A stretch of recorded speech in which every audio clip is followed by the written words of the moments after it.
Good morning. Here we are at our interview for the Library of Congress Veterans History Project here at the Public Library of Cincinnati and Hamilton County. And we're talking with, Charles Franklin Daniel, who wants to be called Dan. And so we will do that. And I wanted to say, too, that this is kind of, at this point, kind of in honor of Ted Gardner, who was retired Navy, who was at the Battle of Leyte Gulf. He just died a month ago at the age of 91, and he did about 150 of these interviews. He was the man who did it. So I'm honored to carry it on, and then you're honored, I would say, perhaps to be the first interview since we lost Ted.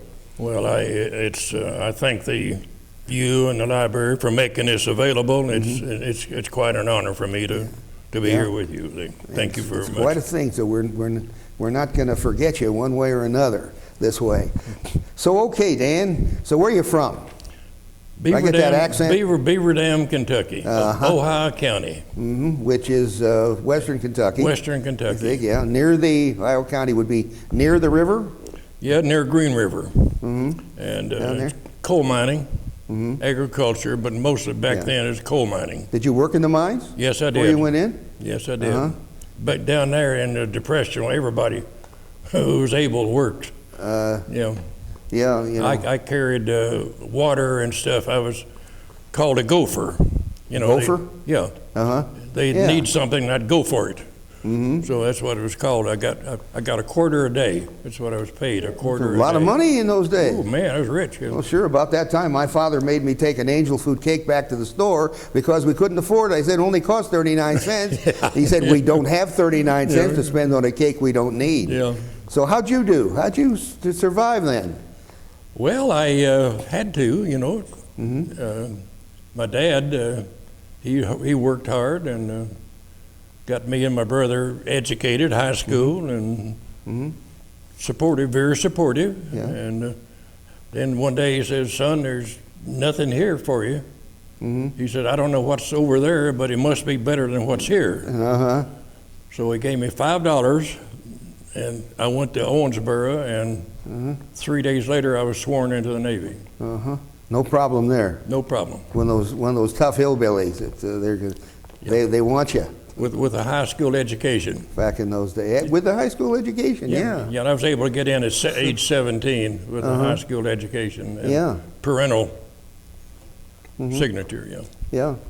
At that, and then you remember Sousley, I think his name was one of the guys who put up the flag on Iwo Jima. Was from Eastern Kentucky, I think. Yeah. I forget what his first name was. And the person in front of that four-man group that put the flag up was a Navy hospital corpsman. Yeah, I remember reading about that. Yeah. And of course, I knew the photographer who took the. Of course, there were two pictures. You remember? Yeah, Rosenthal, wasn't it? Yeah. And one of my cousins. Only 3 of us ever joined the Marines, and one of them joined in 1942 when he was already 34 years old. And he made the Iwo Jima as a company commander. Apparently, he didn't need. Well, he needed the corpsman, but apparently somehow or other he wasn't hurt. So what did you do then after you got in the Navy? After you went on active duty? Hospital Corps. Right away? Right away. At the Navy Hospital Corps School in Portsmouth, Virginia. 3 months under the guidance of a wonderful Navy nurse. Always wonderful Navy nurse. Mary Smith. I mean, she should be enshrined up there. And probably is. Well, she always taught us that the patient comes first. The patient comes first. Yeah. And later on, that comes in handy. And even if he's a Marine, especially if he's a Marine. Especially if he's a Marine. Yeah. And left there, and I was assigned to the Naval Hospital at Chelsea, Massachusetts, up on the hill outside of Chelsea, Boston, and on a variety of duties in a variety of floors, under good training, good supervision. And then in December the 7th, while I was filling in at the switchboard, the hospital switchboard, and along about 2:30, all of a sudden it just lit up. And I woke me up, And that was when the news of Pearl Harbor came in. Uh-huh.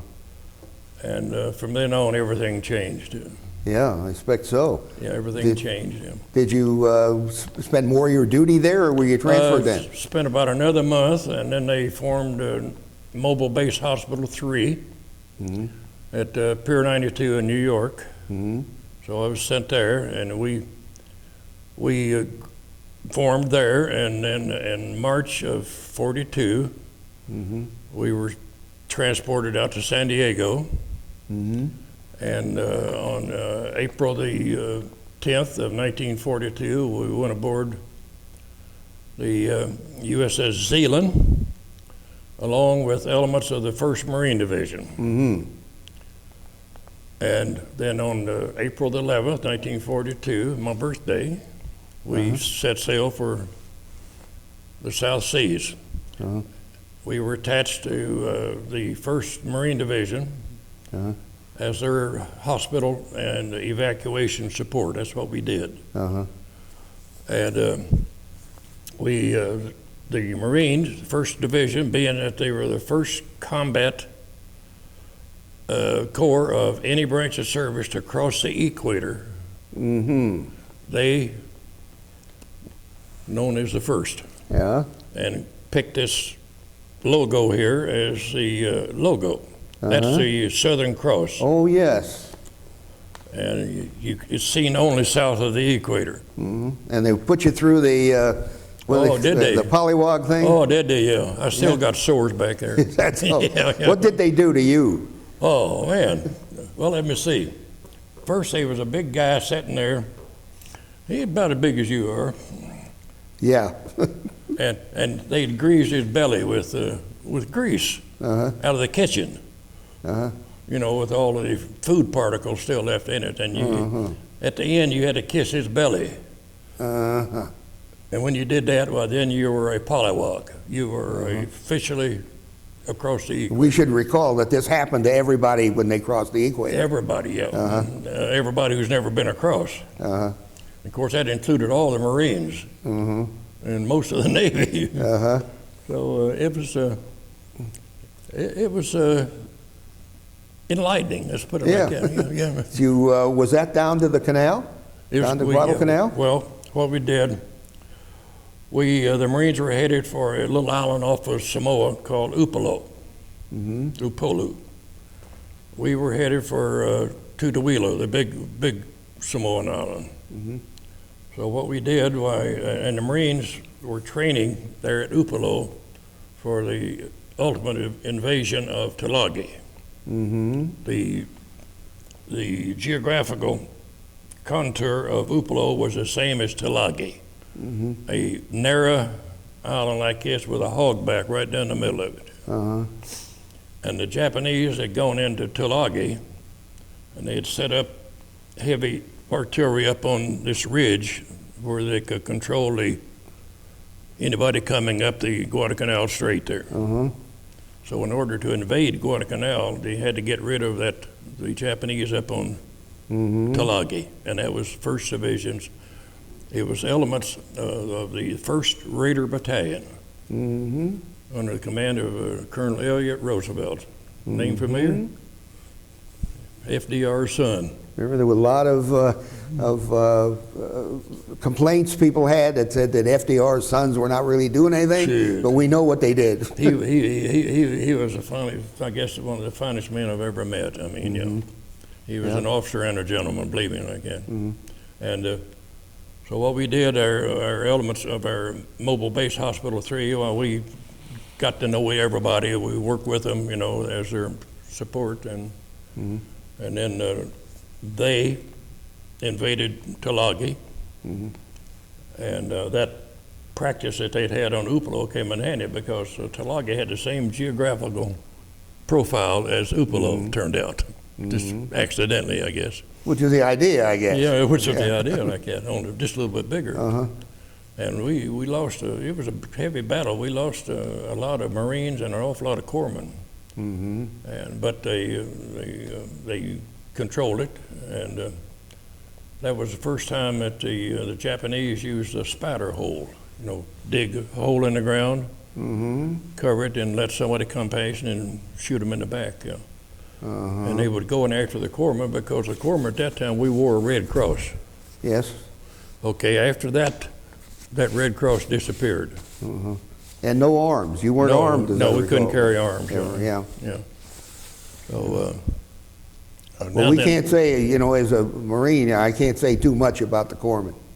Well, I feel the same way about the Marines, because you would never leave us out there. Believe me. We'd get into trouble, you'd come and get us. We knew that. Yeah. And you knew that if you got into trouble, we'd come and get you. You know? So it was a good relation. You know, in other words. Yeah. And so they cleared out Tulagi, eventually got control of Guadalcanal, and at that time back at Tutuila, the base hospital 3. Oh, incidentally, there's 3 base hospitals. There's 3 at Tutuila, 4, I think, in Bora Bora, and 5 in Sydney, Australia. And what we were doing, we were taking clearing out the wounded and the dead from the combat and taking them to one of those 3 hospitals. That's what, that was our role in it, you know. Yeah. And you were only, 18, 19 years old at that time? 18. Big 18. Yeah. Yeah. But it took maybe a tough kid from the hills of Kentucky to do that. Well, I was one time on a trip into Tulagi. We got pinned down there. I was with a gunny sergeant, and he, of course, he had a BAR. Remember the BAR, the Browning automatic? Indeed, yeah. We have a good friend here who carried one in the bulge. Man, that's the best weapon ever like that. Yeah. So we were in this shell hole on a cat, and he was pinging, and he asked me, he said, "Hey, Doc, how old are you?" I said, "I'm 18, Sarge." He said, "Well, you'll never see 19. Bam, bam, bam." Like that. So I've often thought of that. You'll never see 19. Well, 70 years later, I've thought about that. But be in touch with those guys, by the way? Any of those people you served with? A lot of them, they're either dead or I mean, either died or natural, because like me, at 17 or 18, well, everybody was older than I was. Just about, And you're how old now? I'm 88 right now. Yeah. Coming up on 89 in April. And I'm coming up on 83. You're just a kid, aren't you? Yeah, just a kid, indeed. Well, you know, what else can you say about what you did? What'd you do? The typhoon. We were going to talk about the typhoon. Let's get something else before then, if you don't mind, like that. The Rickenbacker. Yes. The Rickenbacker and in a B-17. He was sent to the South Pacific to get in touch with MacArthur. And he had a Lieutenant Colonel Adamson, who was a Hollywood type, his good friend, and he had the crew of the B-17 under Captain Cherry. I think there was total, there was 9 people. They left Hawaii and then ran out of something like that, and they had to crash in the ocean. Made the news. Yeah. And then 24 days later, while they washed up on a little island there north of in the Marshall called Funafuti. And at the time, well, we had a Marine. Some of the first Marines was on Funafuti in training, but the Japanese they knew that. So we got a call from Base Hospital 3 to come up and pick up the Rickenbacker party and like that, because they were in trouble. So I didn't get to go because they sent up a PBY and didn't have room for too many people on it. Yeah. PBY is quite an airplane. Did you fly in those? Yeah. One time or another? That's what we used for evacuation of out of Tulagi I was telling you about. Remember, that was the airplane that spotted the Japanese at Midway, when you see the films of Midway, yeah. So Dr.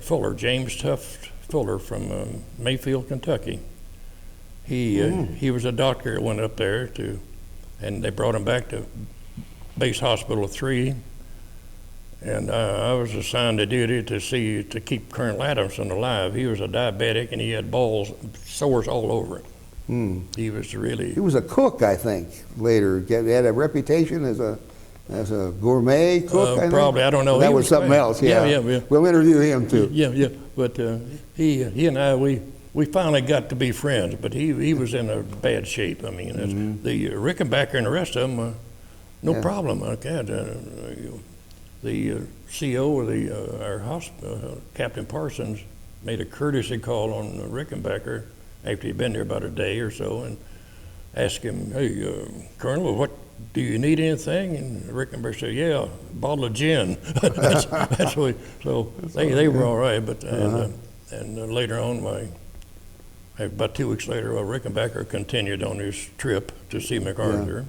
Yeah. And then we sent Adamson back to the United States. He was out of. But I interviewed Rickenbacker here, by the way, later on. No after kidding? he was in his 80s at that time. Yeah.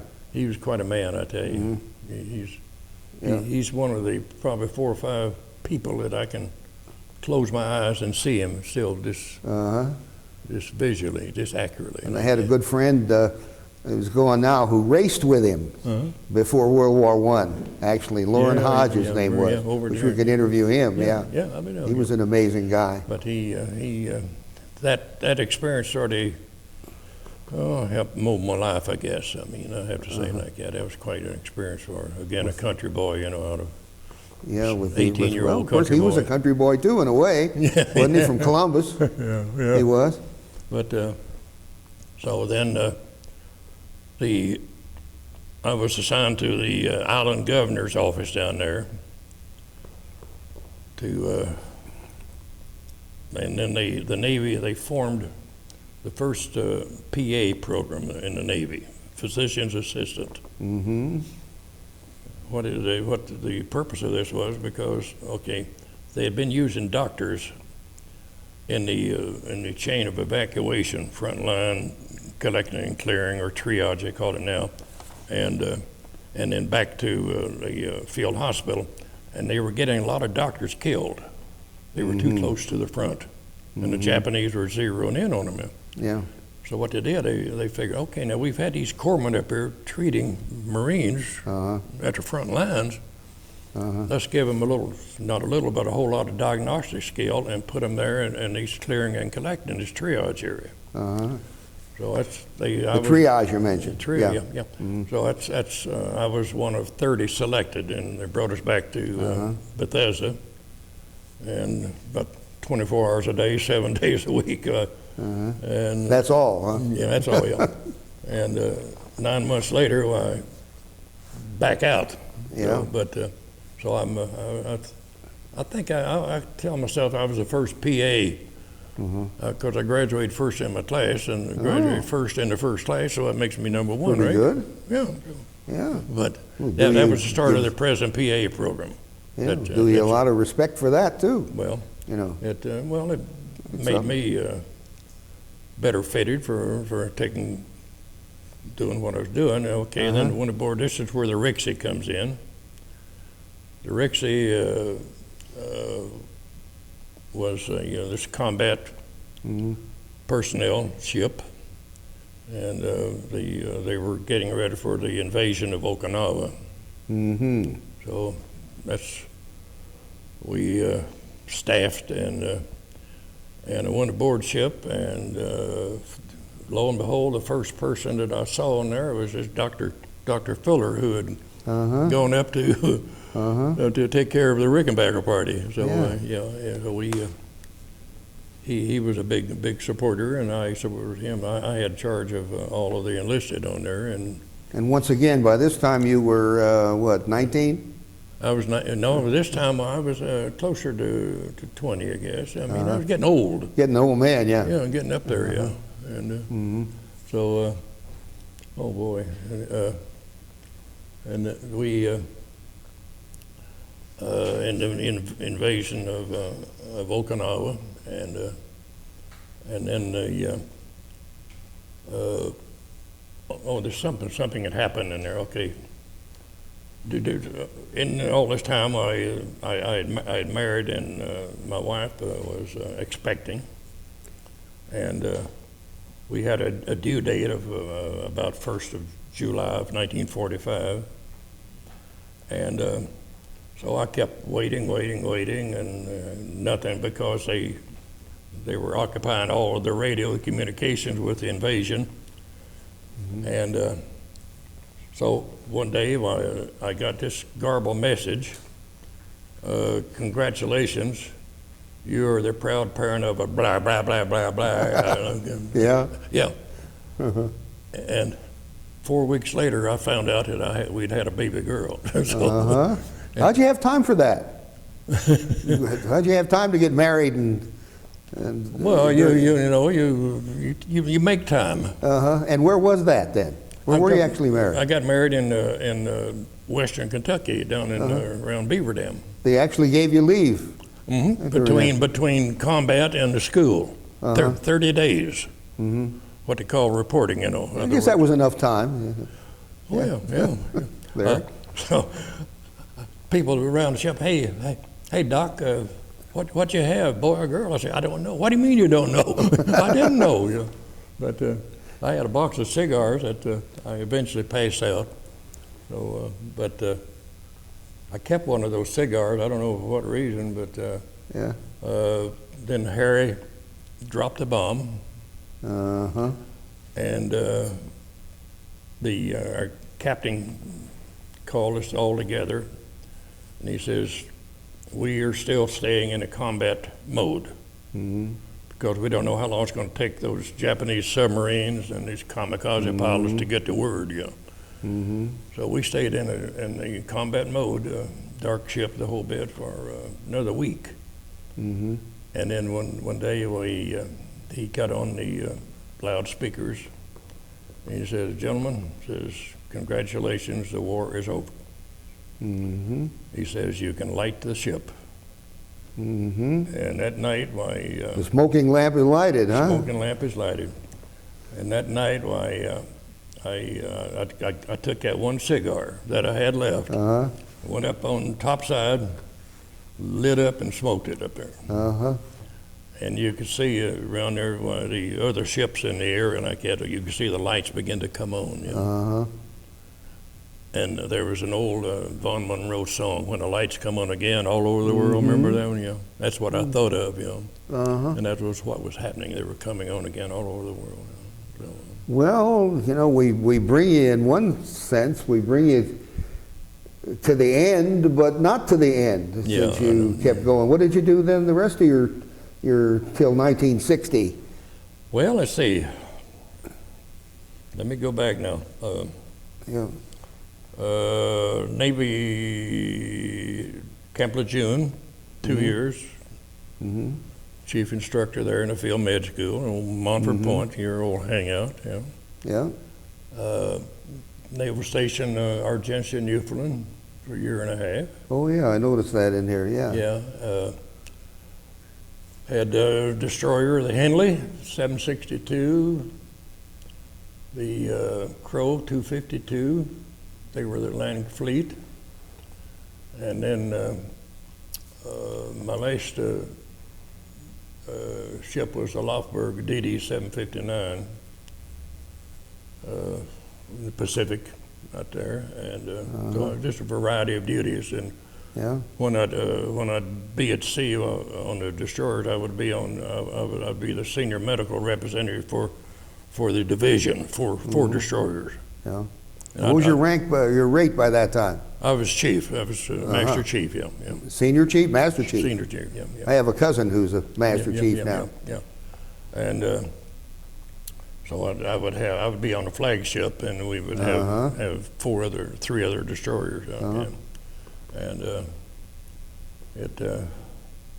then my last duty was at the advanced PA school there in Portsmouth, Virginia, where he was back born. to Portsmouth. That's where he was born. Yeah. And so I was there for 2 years.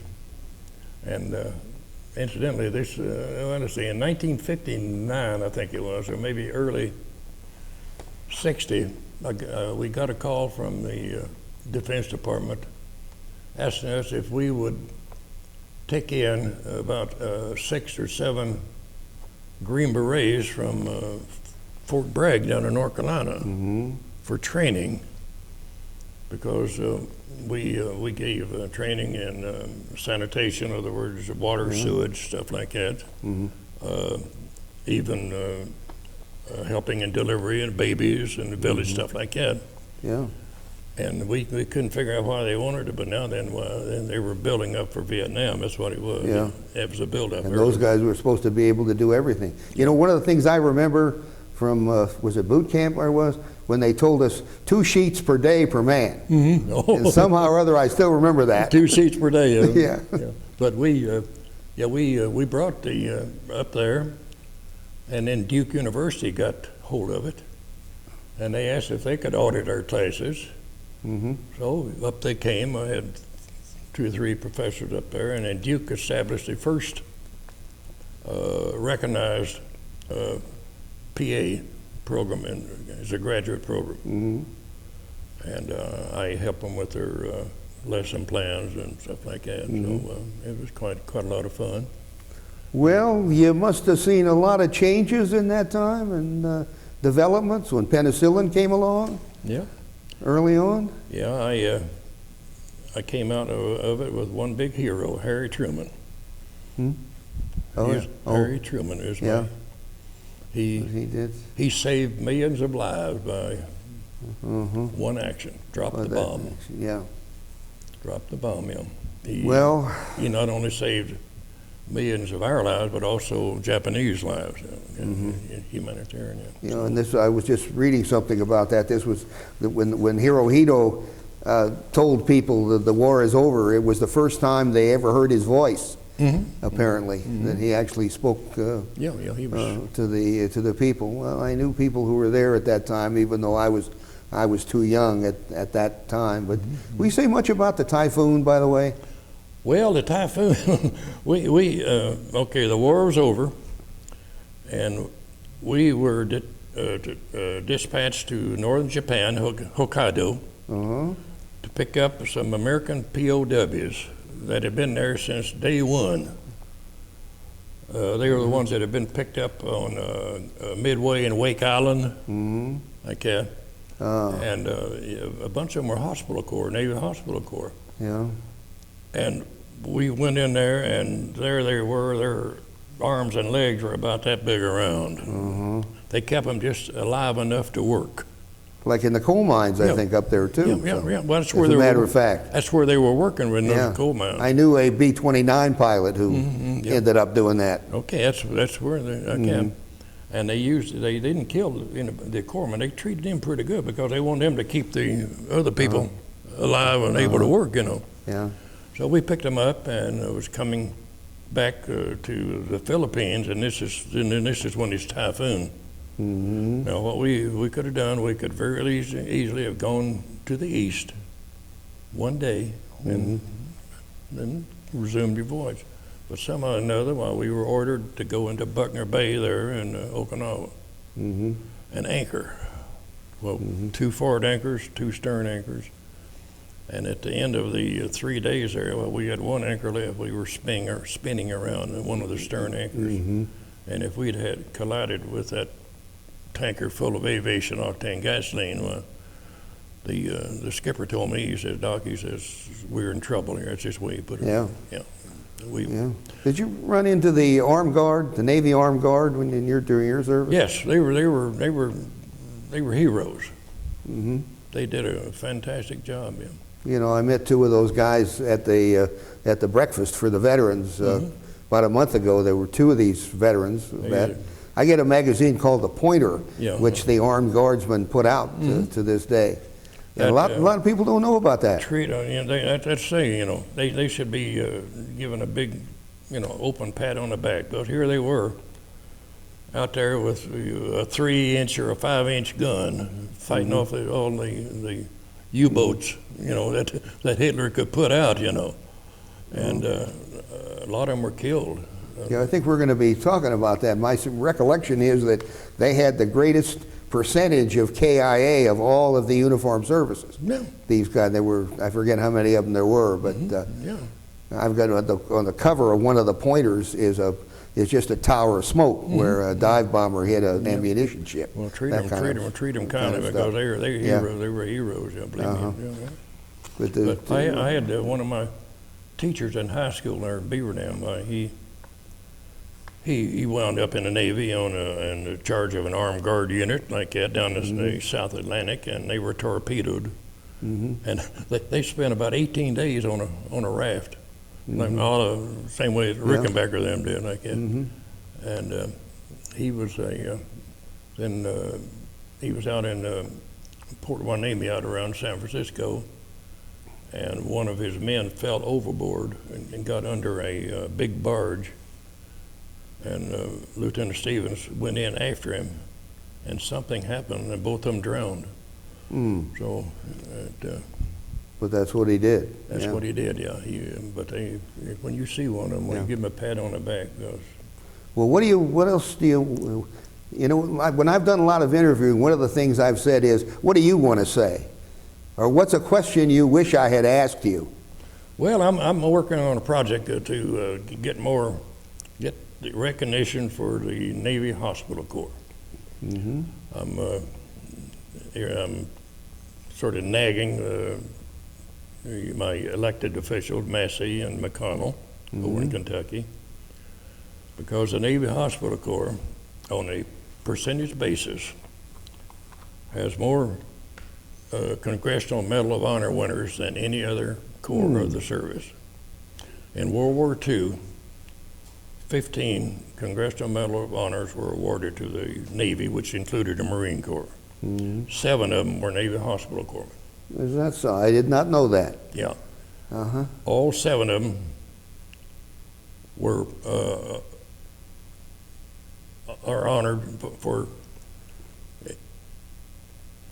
in most cases, sacrificing their life to protect the Marine that they were treating out here. Because what we did was we would position ourselves to where if we were shot, we would fall on the Marine, and again, affording him protection like that. And we got more Navy Crosses, Silver Stars, the whole bit, than any other corps of any service. Well, I've been asked here, the cane is interesting. Tell us about the cane.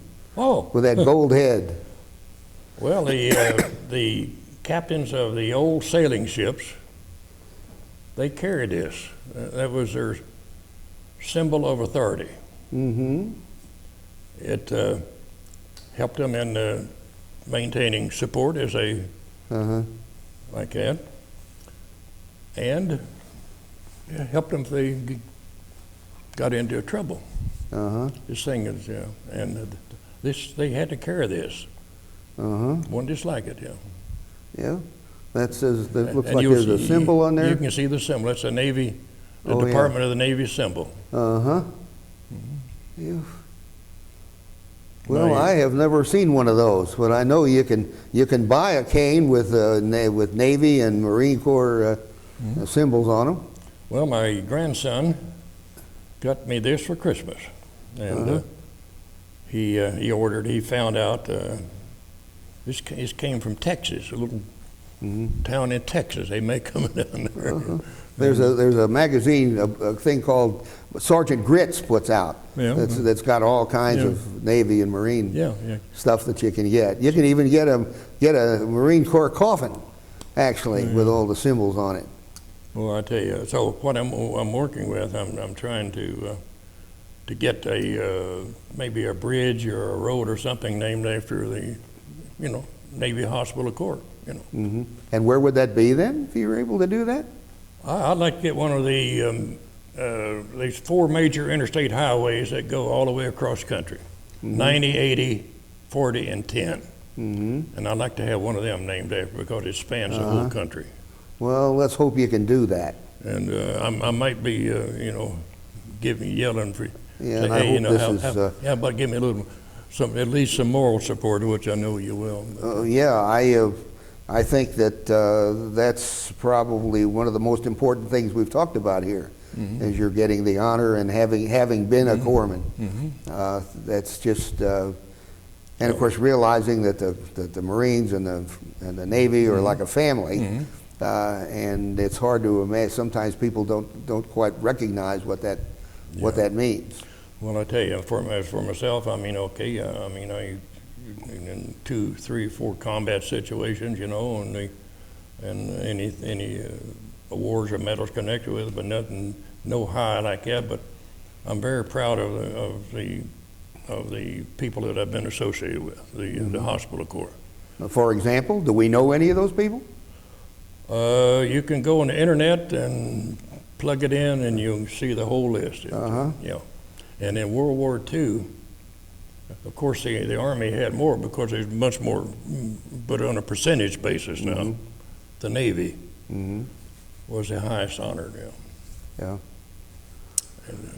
Well, what else do you want to say? You know, there's no end to this. You know, your story is you've really told this. Yeah, well, wow, about as well as I've heard it told. Well, I guess I've yacked too much here, but. Well, you got a lot to yak about. Well, I tell you, I've always loved my country and the Navy. They took me in as a 17-year-old child, you might say, and I think they hopefully they made a man out of me. Any of your family, by the way, go Navy later? No. My father, he was a doctor of theology. He was a minister. And my brother, and this was a sort of I'm glad you brought that up. He was a scientist for the DuPont people, and his first major project was to help invent and manufacture synthetic rubber, which he did there in Louisville, Kentucky. Yeah. And later on, while he was asked to help go out to Washington out there to help with the atomic bomb, and which he declined to do, and he didn't go in the military at all, and he always sort of had a little problem with that. And I would tell him, I said, you know, my goodness, without those synthetic tires, we couldn't have won that war. Believe me, because we didn't have any rubber, you know. But we finally settled it before he died. He died here a few years And this back. was your my brother. Your brother. Yeah. And his name was again? Roy Daniel. Yeah. So he finally, I think, I told him, I said, you finally wised up there. So it finally was. We were at peace on it. Let's put it like that. Well, you know, there's so many stories that come up, which would trigger another one. There's a good friend that carried a BAR that was almost as big as he was, and I had a cousin who was going to be a career man in the Army, and he was an artillery captain at the Bulge, and after the Bulge, he spent the rest of his life selling furniture. That was enough. Well, this gentleman over here, he can fill you in on in the European theater like that. That sort of thing, yeah. And this fellow I mentioned of the... I think that's about it. I mean, the hospital corps, I mean, it's a rewarding. You know, you see the results of your efforts pretty quick.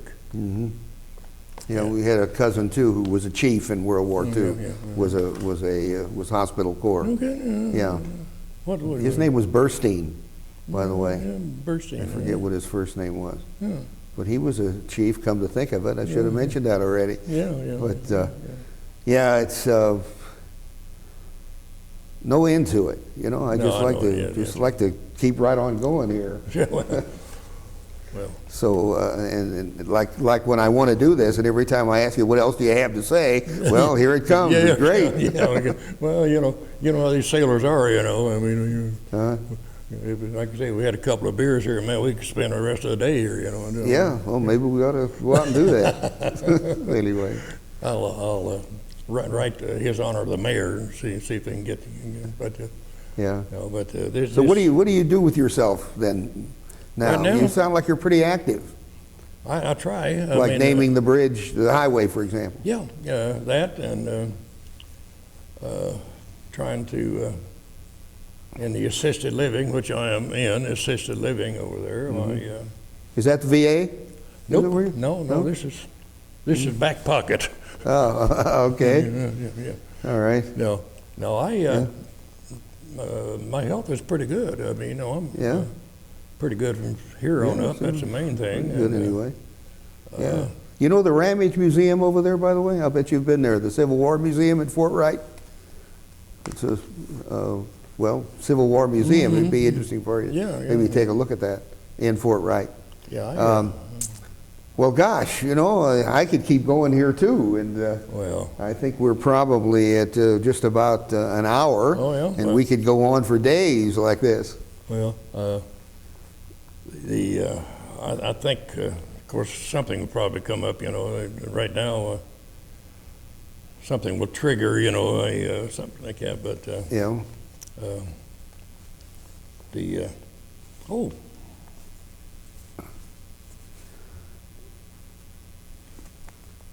I was when I was on the Howard D. Crow, the DE 252.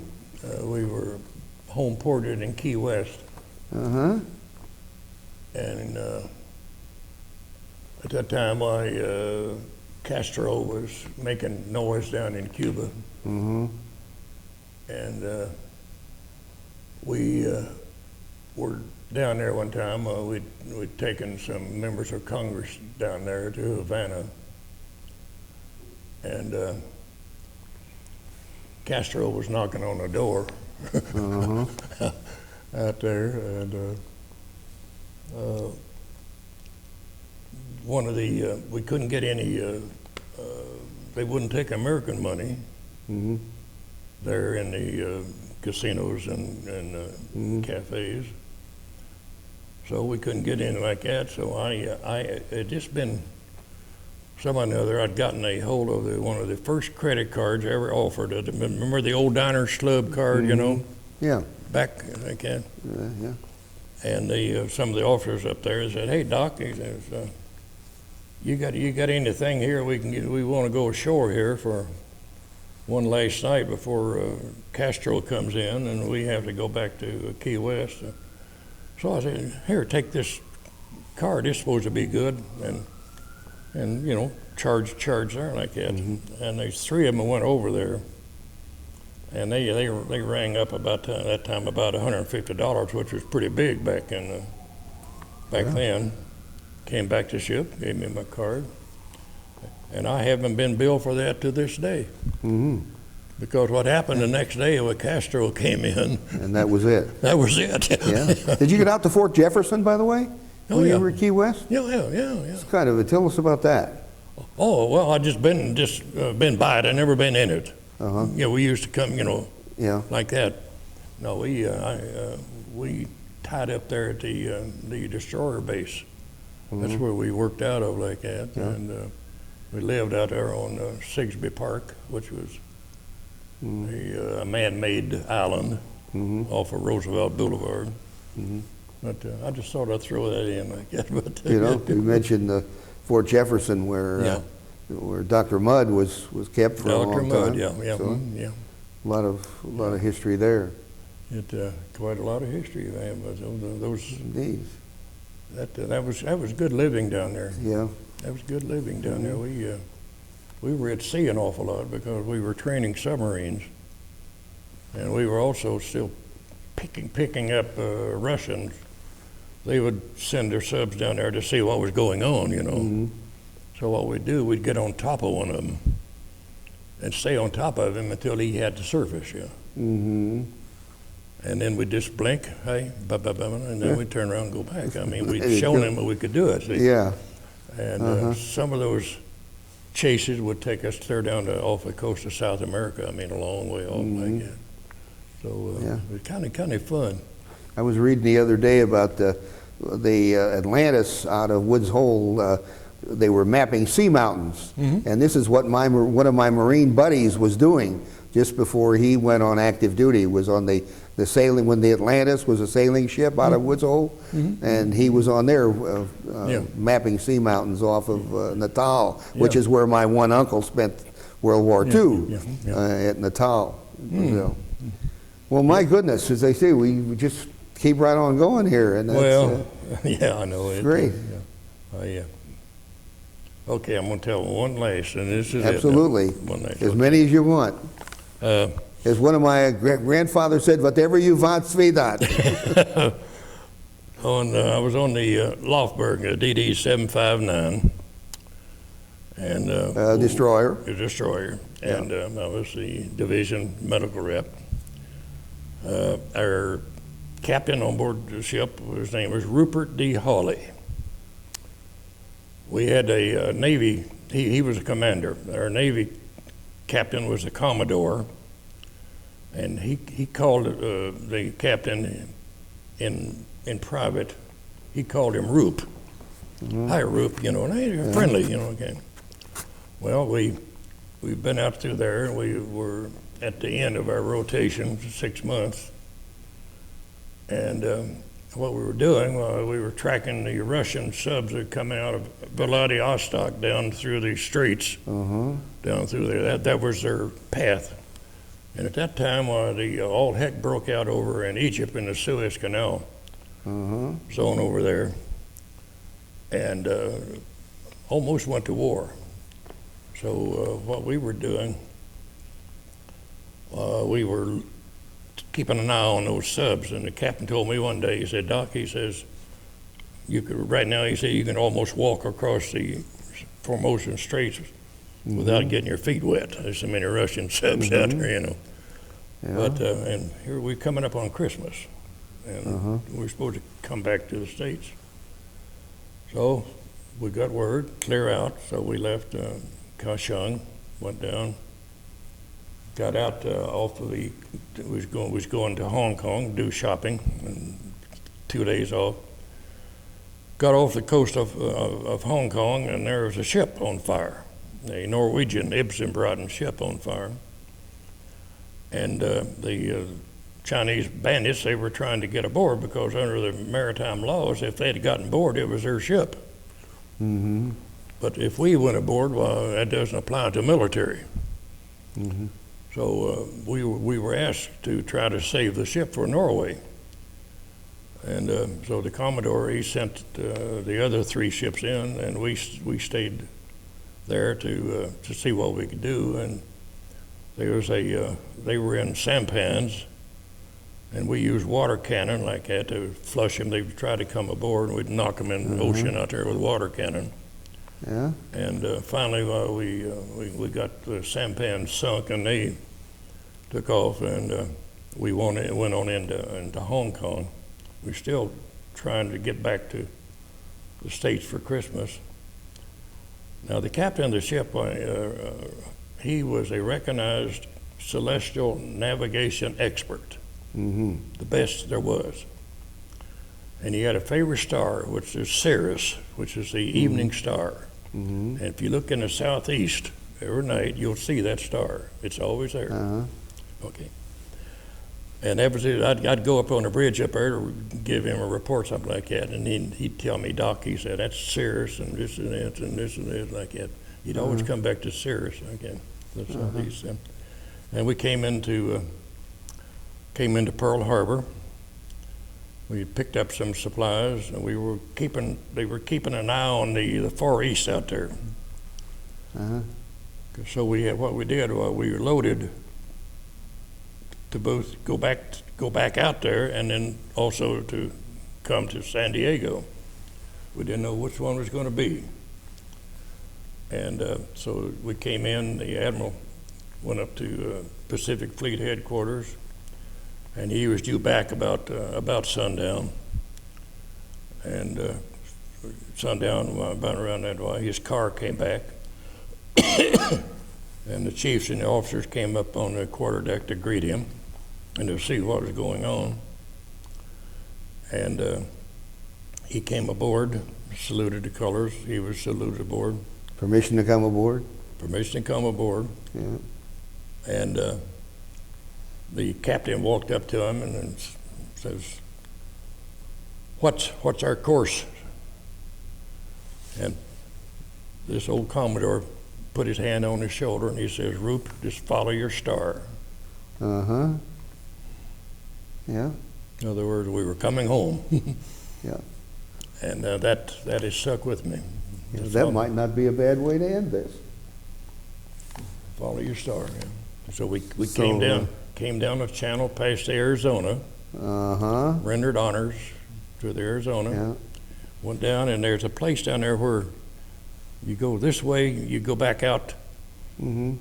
and this way you go back home. Mm-hmm. So we got down there, sure enough, Yeah. this way. That way. Yeah. I got back in Beaver Dam on Christmas Eve. Uh-huh. How many kids finally did you have? 3. The 3, uh-huh. I have 3 retired teachers.